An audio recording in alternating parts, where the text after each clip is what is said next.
Roll camera. Mics up. And action. Live from Australia, streaming around the world. The most cinematic podcast of your week awaits. This is Bottomless Popcorn with your host, Morgan Brown. Hello and welcome to another episode of Bottomless Popcorn. I am Morgan Brown, the host of the show. I've got another exciting episode this week of Bottomless Popcorn. We've got a childhood friend of mine who has gone on to become quite the stand-up comedy and YouTube sensation in Australia. We've known each other since we're about 13 or 14 years old now. And I've remained friends, gone to the movies heaps in our teenage years together. But excited to really have him on and talk about movies today. So let's get straight into it. Please welcome Isaac Butterfield. G'day, everybody. I'm Isaac Butterfield. The last movie that I watched was actually Harry Potter and the Deathly Hallows Part 1. I'm yet to get to Part 2, but I'm sure that'll happen shortly. Very good. How are you? How are you doing? Good, mate. Good. Just cruising. How's the podcast? It's going all right, I think. We've recorded a few of them now. So I feel like it's been quite exciting, and some of my friends that I've done it with have actually answered with far opposite of what I suspected they would say for like their favorite films and stuff, which I found quite surprising. And I've even got some of yours. What did you think of my answers? I was expecting some sport ones in there. Oh, really? Yeah. Okay. I thought maybe there might be some. I had a suspicion that it's not a spoiler because it doesn't show up for you, but I was thinking for some reason The Longest Yard with Adam Sandler might be. Oh, come on. I'm better than that. Bit of sport. I'm better than that. Bit of comedy. Coach Carter's a great movie. Coach Carter's a great movie. One. Yeah. Remember the Titans is a great movie. Ever watch that? It is, yes. Awesome film. I always used to watch that before a big game of footy or whatever. Back in the Disney. The 97 Grand Final, probably my favorite film. I haven't watched that in a while. I'm surprised no one's bought the rights to make that a feature film yet. It's crazy. They really should. Yeah. But yeah, what good Australian like rugby league films are there? Have you seen Footy Legends with Arndo? I have seen that. The Final Winter's not a bad film. That's the Matt Nable one, isn't it? Yeah, it's not a bad film. I mean, for the budget and that, it's a typical Australian film. Like it has a lot of promise, but just sucks. But I mean, that's what you get with Australian films, isn't it? True. Allegedly. Unfortunately, it's true. All right. Do you want to jump straight into it? We're going to go to the movies today, and you've picked everything we're going to watch. You've picked our 3 trailers, and you've picked our main feature film. The main event. Looking forward to it. Exactly. Before we walk in, we're going to stop at the candy bar. What snacks are you getting here? Mate, we're getting am I getting you or am I getting me? Well, you can get us or you can get you. No, you're not having anything. You're on keto, okay? I'm having some time off. You can have your little Twiggy sticks over in the corner. Although you can get some good keto snacks for the movies, some peanuts. But you have to get them from Woolies or Coles or whatever. So here's what it is, guys. Yep. Yeah, fucking oath. I always those no-shoe slices are pretty good, actually. I rate those. Aren't they? The no shoes are good. They're in near like bread rolls and stuff. If you're at Woolworths, you can get the carrot cake's good. I like the vanilla one. The blondies. No. The blondies are all right if you put them in the microwave for a little bit. But the birthday cake ones, I think they're called, or something like that. Okay. They're quite good. But anyway, I think we're going off topic. If I was at the candy bar or the concession stand, I would definitely go for a vanilla choc top. Oh, okay. I know. I have always been, I don't mind the chocolate. I've always been strawberry over chocolate, which I know is outrageous. But a good old vanilla choc top in the movies is not bad. Gets you there. Okay. It really does. But you also got to get a drink because I like to watch things whilst I'm doing things with my hands and stuff and all that type of shit. So yeah. These ones. That's exactly right. Oh yeah. Specific kinds of films. Oh yes. Very good. All right. So you're ignoring the popcorn. You're not getting any of that? Nah, I hate popcorn. Yeah. Movie popcorn, overrated. Other popcorn you get in bags at the shops, not bad. Movie popcorn, overrated. No. They're terrible too. They're like the sweet as popcorns and the caramel ones you can get from the shops. Yeah, the flavored ones and stuff. I see what you mean. Yeah, they're not bad. They're good. But the movie popcorn, highly overrated, overtly salty. Can leave you with a headache if you go too hard. And I've been to the movies with you. I know how hard you go with those. Oof, it's delicious. It's the absolute stuff. 2 bags of Maltesers in there, just jumping in and swimming. 2 bags. That's never happened ever. Oh, shit. It's not. I don't get me wrong. I don't mind it, but I wouldn't go for it. Vanilla Choc Top, Coke Zero. I know your particular movie theater that you enjoyed doesn't have Coke Zero. Yeah, we're a Pepsi Cinema. That's disgusting. Hence why I don't go there anymore. Has nothing to do with it's lockdown. Literally the last place we went to. Yeah, I know. What did we see? Hey, Morgan, there? I'd like to watch Jungle Cruise at the cinema you used to work at that sells Pepsi and not Coke, please. That's how I remember that one. Is that you doing an impression of Claire Dixon there? Because that certainly wasn't me who said that. That was you. There was no part of me that wanted to like. I didn't want to see Jungle Cruise, but it was a good movie. I'm glad we did. Because I hadn't seen the trailer. I thought it was like the Jungle Book movie, but it wasn't like that at all. No, it was actually quite good. Do you remember the first movie you ever saw at the movies? Yeah, it's Toy Story. We went to Nando's. Yeah. Beforehand, I would have been 5 years old or whatever. What year did the first Toy Story movie come Someone else, I did this with someone the other day, and they said they thought it was Toy Story 2, and we looked it up, and it came out like the year we were born. It's like 94 or 93, the first. 95 is the first one. There you go. So it must. Well, it might have been 2. So I was 2 years old. Toy Story 2 was 1999, so I would have been 6. Nah, that seems too old. I don't know. Whatever it was. It could have been like a rerun. Like it could have been brought back for a could have been, because that happened a fair bit back in the 90s and stuff. Did it? Happens a lot more now, especially after this pandemic too. You know, they've brought back a lot of older stuff. Well, we went to Nando's. I got chicken nuggets, and my dad fell asleep during the movie. So that's what I remember from the Toy Story 1 or 2 or whatever it was. Yep, I do remember. Do you remember when we were kids? Actually, when we had one of those barbecues at our friend's place, and all the dads agreed to take us to go see. I'm sure you came with us. All the dads got pissed and agreed to take us to see the Simpsons movie the next day. Yeah, did you come to this? Yes. Yeah, I did. And all the mums were cheering because they didn't want to watch it, and all the dads had to take us hungover to watch the Simpsons movie the next day. I saw the Simpsons movie that night, and then the day later. Yeah, I think I saw it 2 days in a row because I loved the Simpsons growing up. I haven't watched it in a long time, but it's still a good show. Yeah. But yeah, I remember going and seeing that, and then seeing it the next day, and the whole thing with the big dome and the EPA, and it's a great film. It is great film, one of the best. It's really good. What's a movie you remember more for the experience around seeing it than the actual movie? I mean, I think one was it just kind of minus as you said that. I went and saw Alien vs Predator, and everyone was like, someone in the sort of group I went with my friend who I was friends with at primary school. We would have been like year 5 or whatever it was, or year 6. And we went, I don't even know if we were over like the age. I think you might have I had to like sneak in or whatever. Sure. And his brother, who was like 3 or 4 years older, said, man, we saw it the other day. It's so loud when the big predator screams, you've got to cover your ears. And I can remember sitting there for the whole movie, just freaking out, just waiting for it to happen, just freaking out for the entire time. So that was probably the experience. I also remember going to see Harry Potter and the Deathly Hallows Part 2 at the final one. The final one at the cinemas. And I remember it was like a midnight showing. There was this absolute goose dressed as Hagrid who was doing all the announcements. You kidding? Yeah. Imagine having to do that. I couldn't. I wouldn't. You know. You really can't. Can't remember when you did that. Oh, me? Was it? Oh, it was me. Yes, that's right. It was you. Yeah. I do remember this. Yes, I can remember that now. Yep. I'm talking about that is a thing that happened. Yep. No, that definitely happened. I do remember that. You're really skimming over that.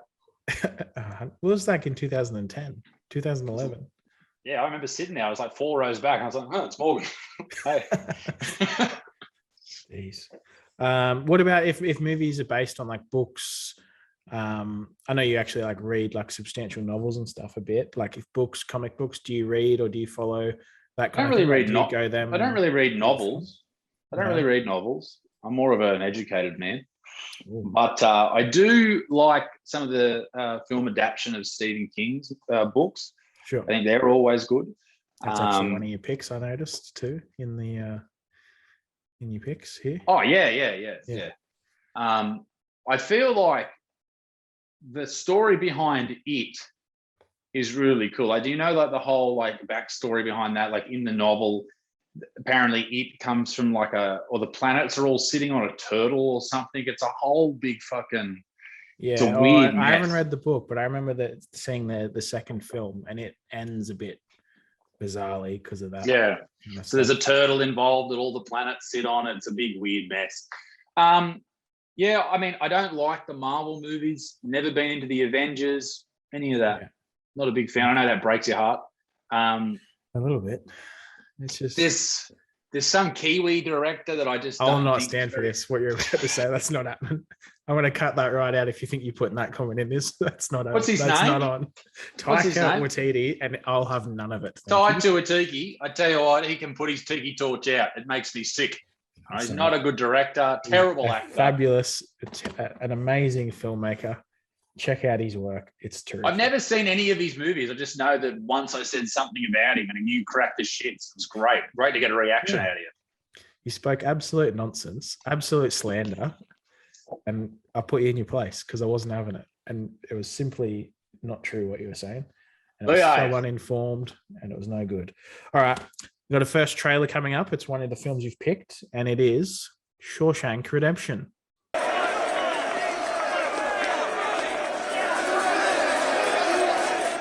Taking bets today, Red? Smoke's a coin. Better's choice. Smokes. Put me down for 2. All right, who's your horse? That little sack of shit. 8. 8 from the front. He'll be first. Oh, bullshit. I'll take that action. Yeah, me too. You're out some smoke, son. Let me tell you. Well, Haywood, you're so smart, you call it. I'll take the chubby fat ass there, the 5th one from the front. Put me down for quarter deck.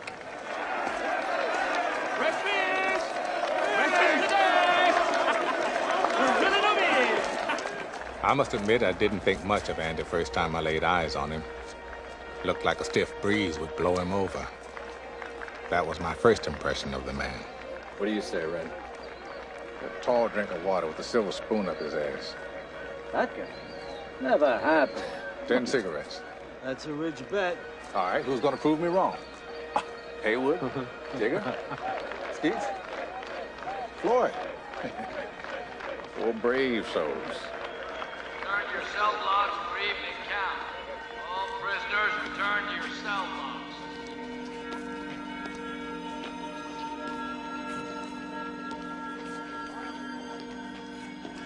Hey, it's the Shawshank Redemption, one of my favorite films. I love this movie. I've watched it several times. I probably watch it like once a year, I think now. When I was a kid, I really got into it. And I just think it's a great story. It's one of those movies where you follow the story from start to finish. You start it with one solid feeling about the main characters, and then you change throughout. It's thought-provoking to consider the criminal justice system, and it's like it's emotive in the sense that it makes you feel for the people, the prisoners, and starts asking questions about, are we really rehabilitating people?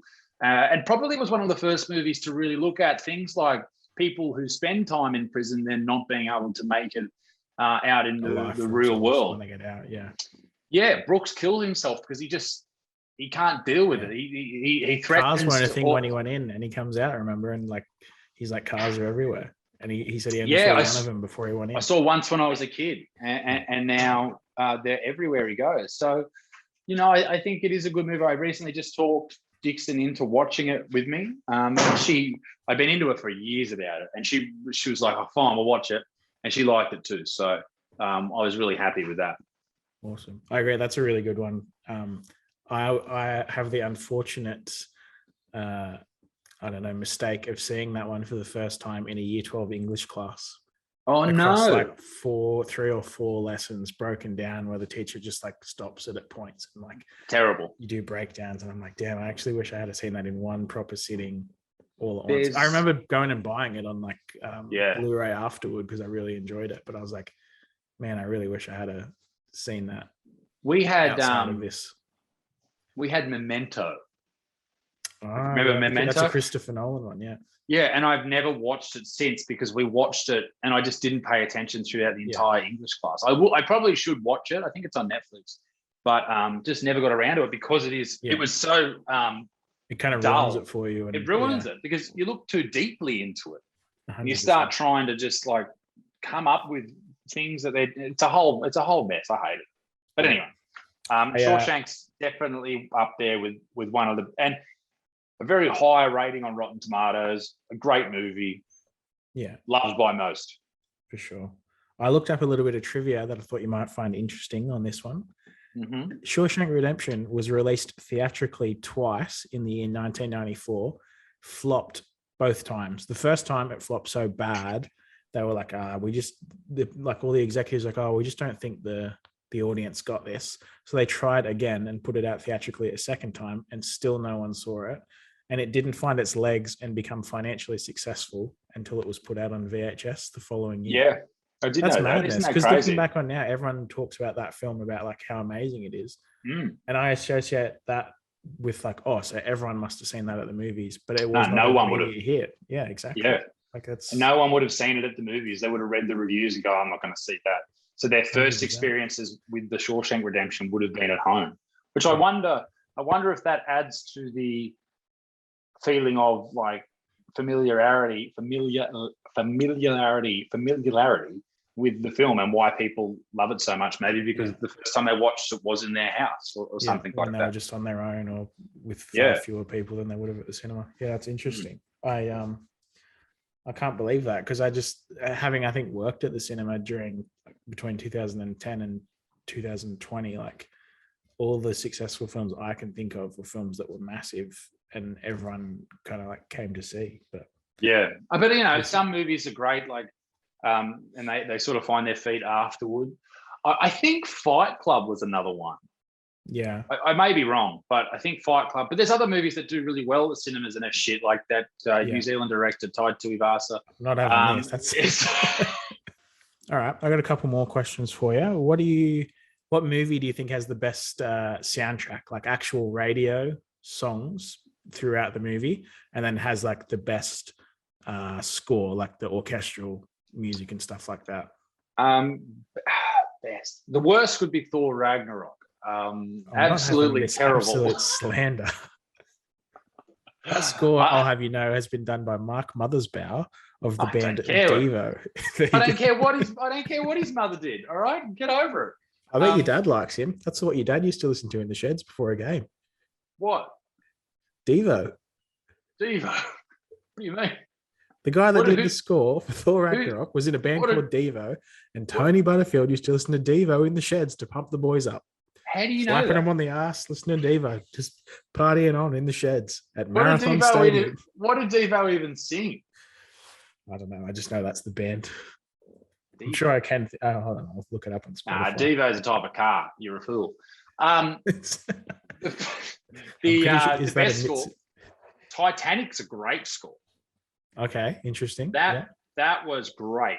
And if you've ever watched the behind the scenes footage of how they play that score to the film, and it's this huge orchestra, I think that's really, really cool. They produced an album and a movie in the same.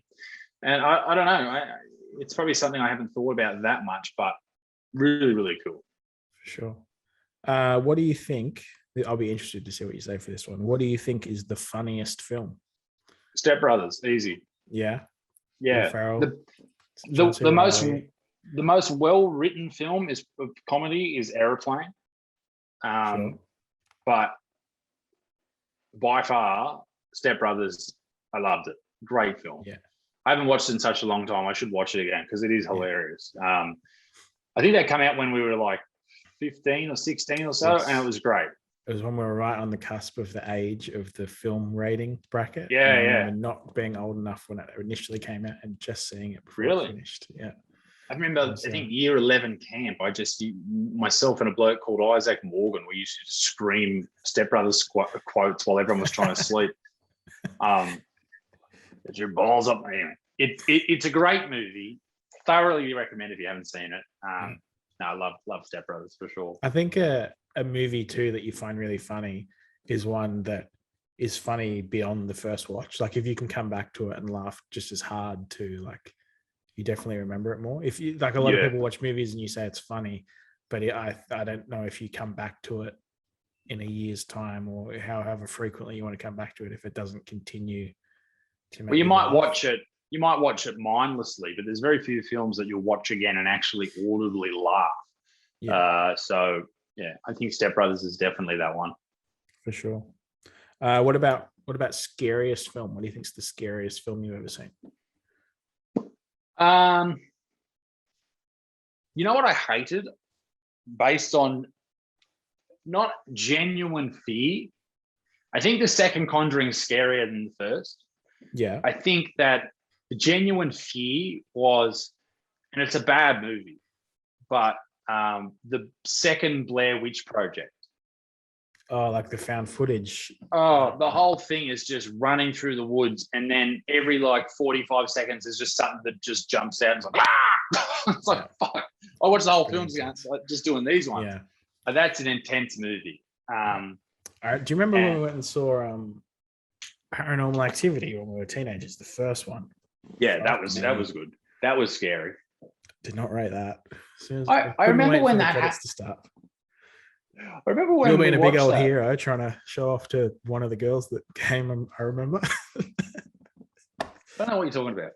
I remember watching that, and when Old Love's leg gets pulled out of before that, when they lift up the sheets, and the ghost lifts up the sheets, and the whole audience was like, oh!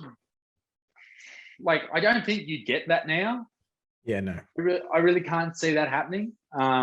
People are just sort of used to it now, but for some reason, like not too long ago, what was that, like 12 years ago or something? Yeah, maybe. Something like that. Yeah. 2009, maybe?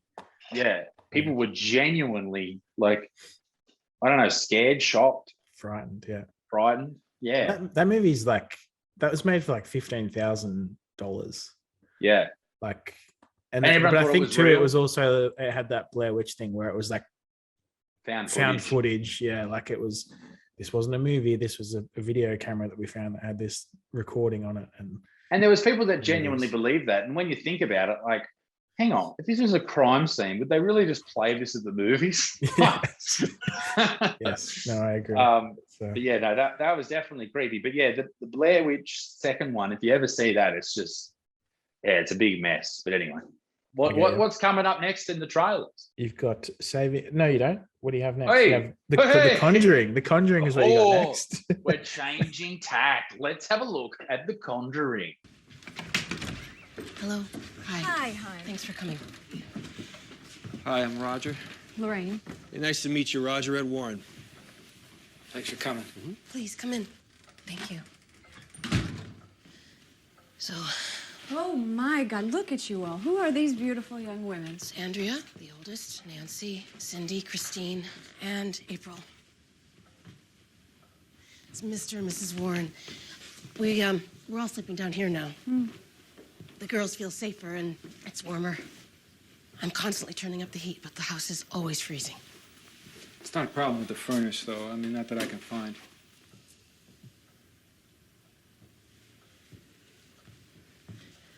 It's gotten a lot worse the past few nights.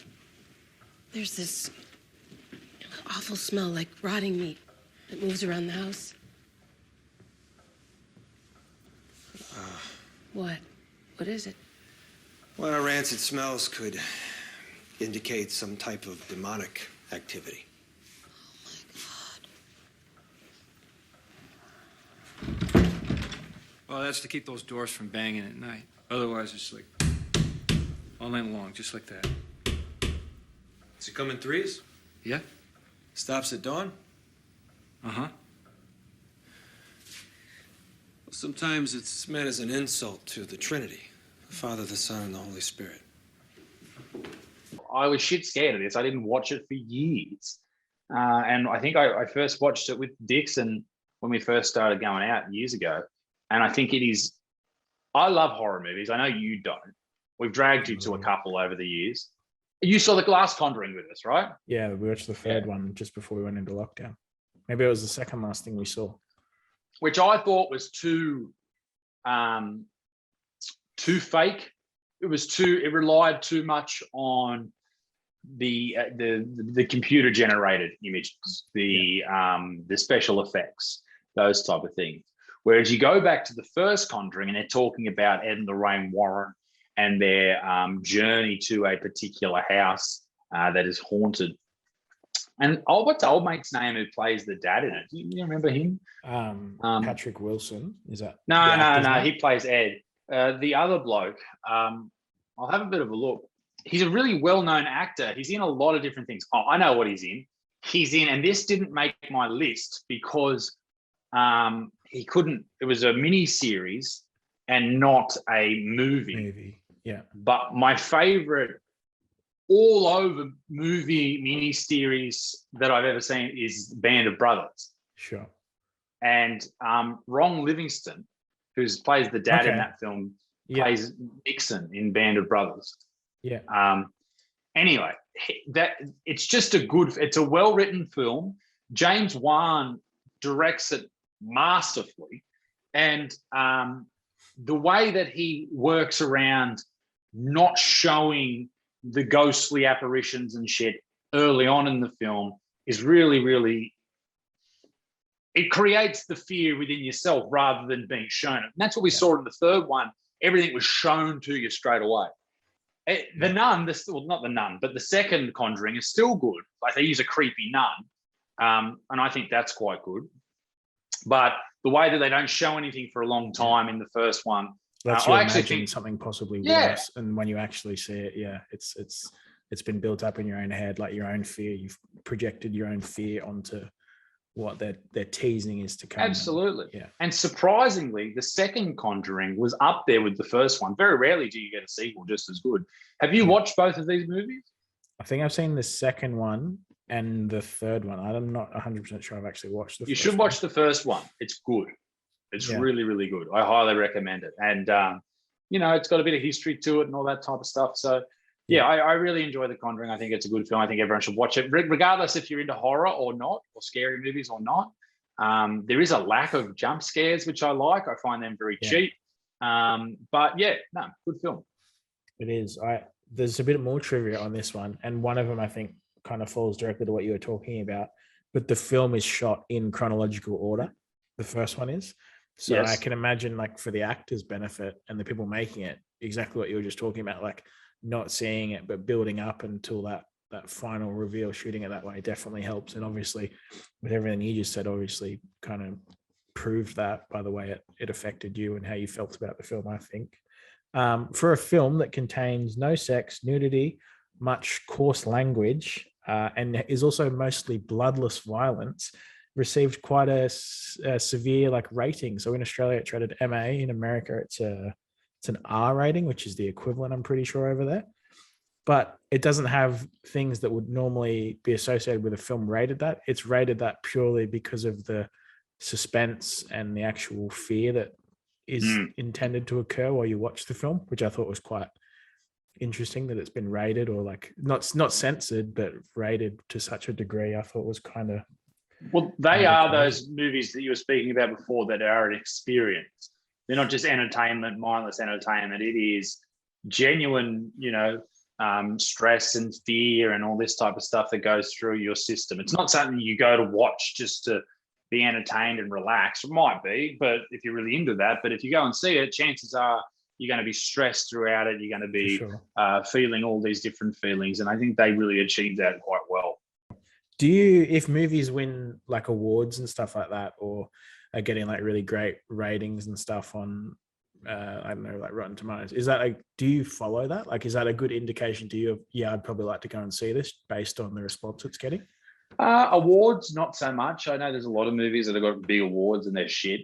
But Rotten Tomatoes, I usually go with the audience score. Sure. There's a lot of movies on there that have the sort of tomato-ometer. They have it really high for the professionals, the professional critics, the critic score, and they're bad. But if you go, it's usually somewhere in between the critic score and the user score. And that's sort of how you work out if it's a good movie or not. When Claire and I are trolling through Netflix trying to find something to watch, she'll say something, I'll say something, I'll look at Rotten Tomatoes, and then I'll sort of make a decision from there. I know with horror movies, most Rotten Tomato scores is around, if they're good, they're like around 60. Yeah. And if they're really bad, they're like at 9. Yeah. So if they're around 60, I'll probably watch it. Anything lower than that, I probably wouldn't watch it. Yeah. I guess it depends. Yeah. Some comedies, maybe. I noticed like a lot of the things I really seem to be in the mid 60s to mid 70s range. The stuff that really stands out to me. And then some of the big, really good stuff I also think is good too. But a lot of it I think is like hype and stuff, maybe. Like, well, let's have a look. What was the first film I said? Shawshank. The first one he did was Shawshank, which on IMDb is like the highest rated film on the service. It's like 9 point something. But on Rotten Tomatoes, it's got 98% audience score with 250,000 ratings. Yeah, it's huge. That's a lot. And then what was after that? It was The Conjuring. The first one. That got 83%. Yeah. With 100,000 ratings, which is, as I said, really, really good. Huge. And now do the third one. See what the third one sits at. All right, we've got the second one's next, 81%. Yeah. So only just down. Where's the third one? Don't make me type the letter or the number 3. The Conjuring 3. Conjuring 3, The Devil Made Me Do It, 84%. Okay, so it's still up higher than the first one. Yeah. Higher than the first one, higher than the second one, isn't it? Third one this is audience score, but the tomatometer for the critics was 56% on this one, so really low. Audience score on the third is 84%. Audience score on the second was 81%. 84 is the winner of the third, and the first one 83. But the first one's got 100,000 ratings on the audience score, and the third one's got only 1,000. So take from that what you will. What's a film then? What's a film that you saw and you loved, but you've revisited it and you've been like, actually, that's not that good. I remember that being a lot better than I thought. Oh, maybe Big Daddy. Oh, okay, yeah. I know. I can't. Yeah. I can't recall off the top of my head. Sure. I actually don't watch too many movies. I'm more into series. Yeah. You know what I mean? So I really enjoy series. I actually just watched The Good Doctor. But then in the last series, it got really woke. Yeah, no, I think, Big Daddy maybe. Sure. I don't know. There's other ones that got better over time, like Billy Madison got better over time. Yeah, I don't know. Good question. Okay. What movie surprised you the most? Like you went to see it and you're like, oh, whatever, this is fine. I'll just see it. And you actually were like, actually, I'm really glad I did see that. That's very good. It's probably for you. It's probably all the Taika Waititi films, I would imagine. Tuitaki? No, I never heard of him. I don't know. There has been a lot where we've left the cinema going, that was amazing. Yeah. I remember we looked at a Jungle Cruise pretty impressed. I thought it would be good. But I enjoyed that more than I thought too. I did too. I was expecting it to be like, oh yeah, whatever, something to do, but I really enjoyed it. Yeah. There's a lot, like I love spy films. Don't like 007 though, which is strange. Maybe I'll get into it when I get older. Don't know. I love, James Wan's an amazing director, past The Conjuring as well. I thought, what's the fucking fish one? Aquaman? Aquaman, Fishman. That was good. Anchorman's amazing, the first one. I like the second one, but only because it was Anchorman. I don't know, Morgs, that's a good question. What is a film that you've seen and you really liked it, but you probably actually won't watch it again? Like just seeing it the once was enough. Jungle Cruise. Okay.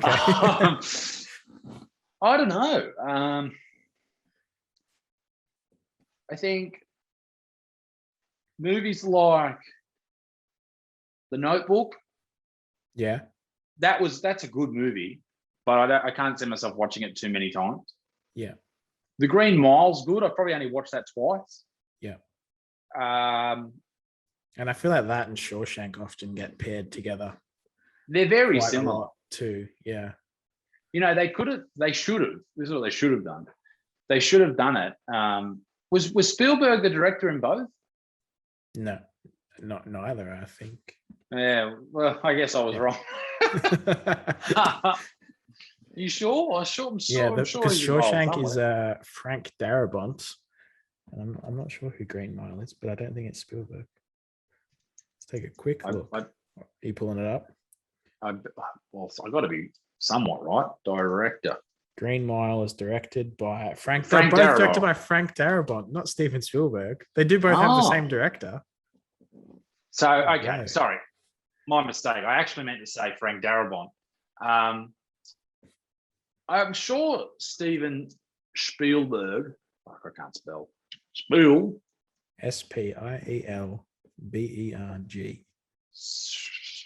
No, I mean, we know he didn't direct it, but I just feel like he was involved somehow. Steven Spielberg was a producer? Maybe. Okay, yeah. Let's just go with that. Yeah, Steven Spielberg. But my point is, it would be great if these two films, The Green Mile and The Shawshank Redemption, were connected in some way. Okay, yeah. But anyway, they're not. But it'd be nice if they were. Yeah, that would be cool. Let's move on to your third and final trailer, and it is the movie Braveheart. You've come to fight as free men. And free men you are. What will you do with that freedom? Will you fight? Right? Against that? No! We will run! And we will live. Aye. Fight and you may die. Run and you'll live. At least a while. And dying in your beds many years from now, would you be willing to trade all the days from this day to that for one chance, just one chance, to come back here and tell our enemies that they may take our lives, but they'll never take our freedom!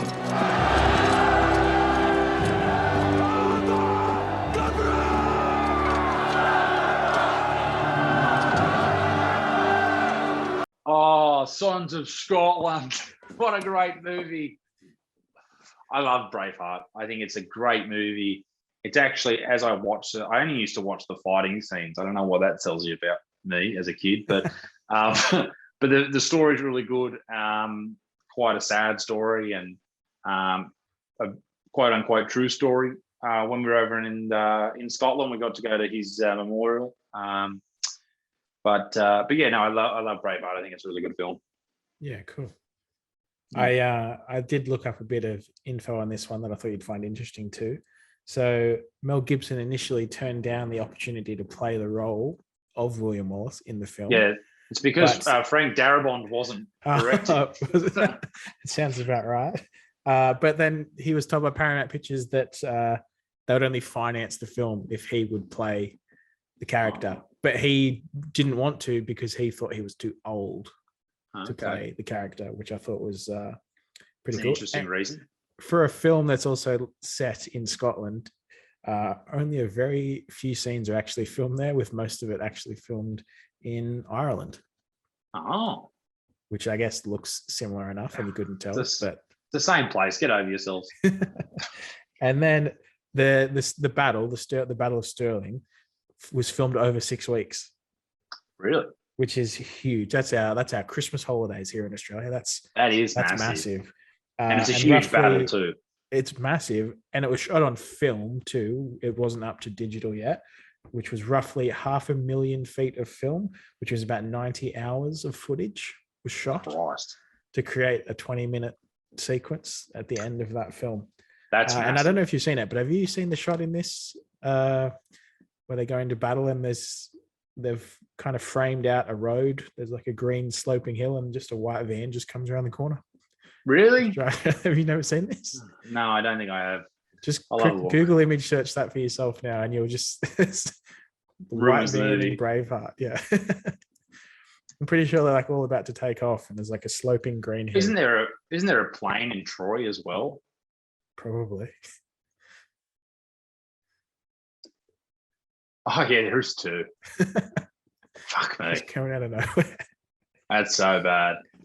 Yes. There's a plane in Troy as well. Okay. Throw that up on the screen. It's just sort of up there in the background. Yeah. Amazing battle scenes. The only battle scene that I've seen that was close to that is Game of Thrones. I can't remember what the battle is, but it's in the later couple of seasons, and it's bloody, what's his fucking name? Old mate riding into battle, and it's hectic. It's a hectic scene. So I'm sure people who like Game of Thrones know what I'm talking about. But yeah, it's up there with Braveheart, but Braveheart still reigns supreme because it was shot so long ago. Yeah, absolutely. And I think just the amount of effort that it would take to do that. That film also, I'm pretty sure, has a lot of trouble with like animal rights people because it uses a lot of fake horses because of the injuries that you see horses get. So they built like fake and robotic horses and stuff to obviously take the hits for those kind of shots they needed to get, and they'd have to like send proof to like animal rights people that would criticize the film and be like, actually it's not real, but we take this as the greatest compliment because you obviously thought it was real. So that's why Frank Darabont didn't get the film, because he wanted to use real horses. People were like, nah, man, we can't do that. Can't do that. Who plays Isaac Butterfield in the Isaac Butterfield biopic? Mel Gibson. Does he? Sure, why not? Okay, fair enough. What about your favorite character in any movie ever? Who's that? Oh, fuck. I don't know, Morgs. Someone. You. Frank DeBond, whatever his name was. Director.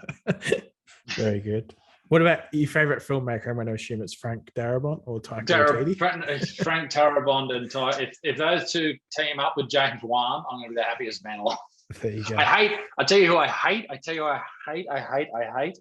What's old mate's name? Michael Bay. Can't stand Michael Bay. What is your problem today? Why are you just spitting absolute slander in every possible direction? He just blows everything up. It's stupid. Yeah, it's called Bayhem. Love it. Yeah, it's awful. No, the best. He's trying to be like Nicolas Cage, where he's a meme, but he's not. He's just silly. He directed Nicolas Cage in The Rock, where all those memes come from. What's The Rock? I've never seen The Rock. Dwayne The Rock Johnson. That's the only Rock I know. You fool. He directed The Rock in Pain and Gain with Mark Wahlberg. He's all over. That's actually not a bad movie. See? I'll give him that. That's his only good one. The rest, like Transformers, terrible movies. Megan Fox, overrated. That is not the conversation we had yesterday with Dixon and I when we saw all those Met Gala photos. It was 15 years ago. Get over it. She's 35 with 3 children. What film has the best ending? Buddy, this podcast. The best ending. Shit. I don't know. You should have given me these questions earlier. No, I thought it'd be better to get you like this. I'll get back to you on that one. Probably one with like a twist. I would have thought for you. Like I like the M Night. I like the M Night Shyamalan movies. They're good. Very good. The Shawshank's a good ending too. Yes, I'll give you that. All right, your feature film is. It's time. What a movie! It is. Shawshank. No, it's not Shawshank Redemption. An idiot.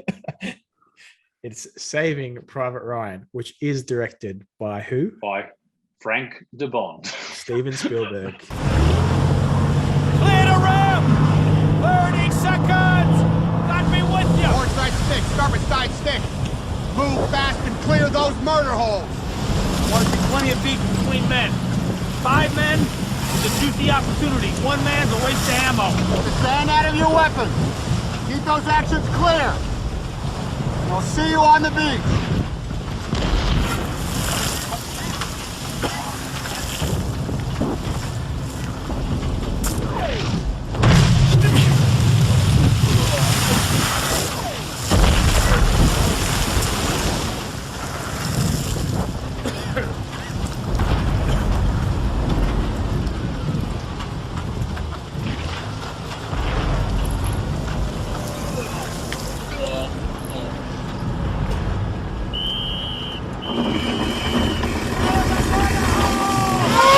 Mate, this movie is an absolute classic. The landing scene in D-Day is just unbelievable. The way the story ties together is incredible. The landing scene in the D-Day portion of the film apparently is so emotive in people who are actually involved in the landing on D-Day that there was one dude who smelt diesel fumes as he sat and watched it in the theater. It was that realistic. They think that it's probably the most realistic depiction of war and terror and death and violence. The way that at the start of the film, you don't know who you're actually watching that's tied into the end. It's actually a cool twist, I guess, yeah. It is a cool twist. I highly recommend that film to anyone. It's full on, it's great, and it's a good movie. I love war movies, so that's why it's number one. Oh, very good. That Omaha, the beach landing, cost $11 million to stage and shoot. Which isn't that much in comparison. It doesn't seem like that much now. But of that film's entire budget, like $11 million just for that, like that 20-minute thing, I think is and well spent, because that's what people remember 100%. About it. Yeah. And also, I didn't think this was true when I read it. I kind of had to look it up quickly this afternoon, but that's kind of like to make it seem real and like an actual human perspective. It's handheld, so the camera's kind of moving around a lot. But when you get scared and you actually start to shake, the camera operator would be holding a drill with something on the end of the drill, and they would change the torque settings. Really? And as he'd hold the camera, he'd pull the drill and it'd spin and it'd like hit the camera, causing this jittery looking effect, as if like, someone's holding the gun, or like they're frightened and they're like, it's really fine shakes. Like, I was like you have crazy. Adrenaline. Because if you've got adrenaline running through your system, you're not full on shaking, but you just can't keep your hands still. I think that's really can't cool. Keep them steady. So if you watch it again, like it's moving around and stuff, but the ones where it's more steady and still, it's still shaking. Got this jittery like shake thing going on, which I thought was kind of crazy, but makes heaps of sense if you think about it. And it would be like that would go over so many people's heads because that movement is so like minute. Defined. Yeah, absolutely. But absolutely crazy. I've got two more quick questions for you. I know you're going to go. What, between like now and the end of the year, if we can get to the movies, what do you think you're most looking forward to seeing? I don't know what's coming out. I've got no idea. Everything keeps changing, actually. Yeah. I mean, I don't know. I don't know what's coming out. Free Guy idea. With Ryan Reynolds and Taika Waititi? Probably, you half got me excited, then no. No, I'll go and see that. I'll go and see that for sure. I'll just have a look at James Bond, which you're not maybe into. Maybe I should try James Bond again. I think you wouldn't mind him. I think I could give it a go. I should give it a go. Saving Private Ryan, 93% and 95%, rated higher than. Oh no, it wasn't rated higher than the other one was 98%. But yeah. Mate, that's all I've got time for today. I'm sorry I fucked you around with the timing. But I think we've covered a lot of ground. Have you got any other questions that you wanted to ask me for a rapid fire round? I had one more question, and hit me. It's a review of one of your 4 films, and I wanted to see if you could guess what it was. Sure. And potentially defend it, and then we'll have to see you off because I realize you better go. The title of this review, it's a 1-star review. Yep. And the title is Maybe Fun If You're Religious.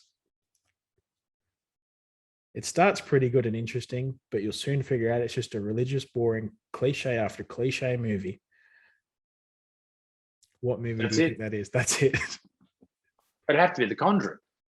It is. I didn't think you'd get that. I, for some reason, thought you were thinking maybe Braveheart for some reason. No. But, The Conjuring does have, because old mate in it is quite, he's a religious sort of guy. And they always talk about, you got to, and I watched a lot of Ed Warren, a lot of his stuff, and he always talks about God and stuff. So he's James Patrick Stewart. Yeah, that's definitely who plays him. What's his name? Patrick Wilson. Yeah, isn't James Patrick Stewart? Doesn't he play Barney in How I Met Your Mother? Yeah, that's Neil Patrick Harris. Fuck it, who's James Patrick Stewart? On absolute fire today, Butterfield. James Patrick. I've got to go to a meeting where I'm doing a brand deal. It's going to make me some money, and I'm just looking up James Patrick Stewart instead. James Patrick Stewart. Who is he? He's a dude. What is he in? Can you work out who that is? What is he in? James Patrick Stewart is a person, so he's in movies. I have to figure this out. I'm sorry, everybody. This is taking a turn for the worst. I don't know what I've seen him in. The Penguins of Madagascar is coming up. Yeah, he's in that. Justice League, he's in that. Scooby-Doo. Wolverine. He's a voice actor mainly. Look at this guy. General getting the Hospital. absolute plug. My favourite actor is James Patrick Stewart, apparently. Neil Patrick, James Patrick, same person. Morgan Brown, it's been an absolute real time, and I've thoroughly enjoyed my episode of Snacking on Popcorn with Morgan Brown, which is what the show should have been called. Yeah, it's a great podcast. Go and subscribe on Spotify and where you find your podcasts. It's been a real honour to be here with you. Thanks so much. Where can people find you? Are you going off on tour this year again, or is that out the window? I'm at home. All right, I'm everywhere. You know where to find me, you big idiots. Look me up. I'm beautiful. Goodbye. Love you. Bye. Thanks for listening to this week's episode of Bottomless Popcorn. For bonus content, news, and upcoming guests, follow us on Instagram at Bottomless Popcorn Pod. Subscribe to our channel on YouTube. If you'd like to contact the show, you can email us at bottomlesspopcornpod@gmail.com. And be sure to leave a review of your own favorite film wherever you listen to podcasts.